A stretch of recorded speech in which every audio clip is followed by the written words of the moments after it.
My day one cancellations went down by 80% and my trial to paid conversions is now at 57%. I studied Duolingo's onboarding, took all the best parts and put them in my own app. In this video, I'm going to show you how you can do the same. Step 1, Duolingo explains exactly what's going to happen. 7 quick questions before we start your lesson. Nobody likes going in blind. This sets up the expectations for the users and know that they're only 7 questions away from starting their first lesson. Step 2, they gamify the onboarding by showing a progress bar immediately.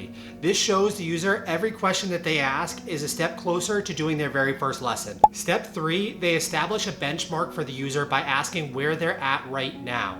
For them, it's learning Spanish, so they ask, how much Spanish do you know currently?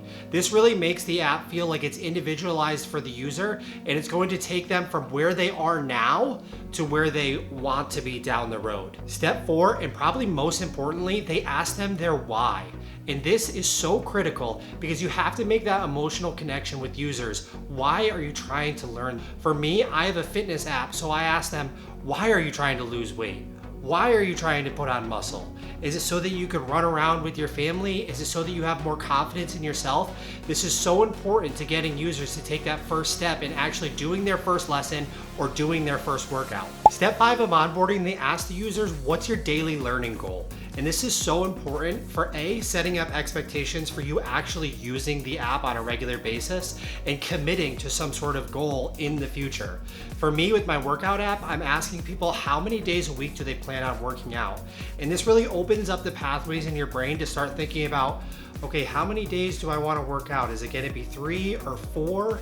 What time can I work out during the day? And am I going to do this after work, before work? And it really gets them thinking that this is going to be something they're going to actually use. In step 6, we get our first hit of short-term dopamine. You know it was coming. We had to give them a quick win, even on the onboarding.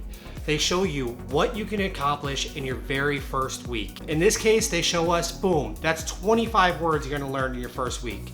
For me, I show them some of the physiological changes that are gonna happen in your first week of exercising. You're gonna have more energy, you're gonna sleep better, you're gonna burn X amount of calories, and that's dependent upon what they told me in the last question.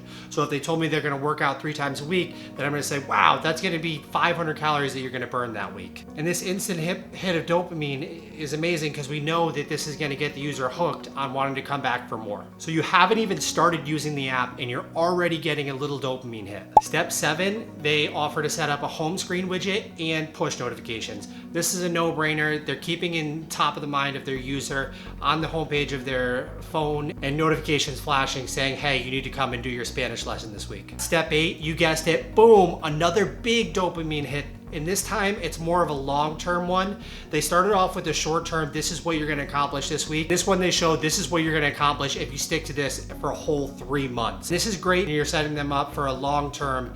If you stick to this, and if you keep going with this is what you can do in 3 months. And just getting your user to start thinking about using the app longer than a week, longer than 1 month is amazing. Step 9 is where Duolingo finally makes the close and they ask the user to start their first lesson. For me, this is me asking the user to start their first workout. And what I do is I brought their workout time down from 20 minutes to 10 minutes, so it's a lot less mental load to get started, and it also feels like a gradual step into exercising regularly. They do the same on Duolingo by making their first lesson very small, and it's totally gamified to reward their progress through each step of the lesson. If you're trying to reduce your churn and also increase your activation rate, I would highly recommend taking this structure and figuring out how you can implement it into your own app. If you want more content like this, make sure to subscribe and like the video. Thank you so much. My name is Max, and I'll see you in the next one.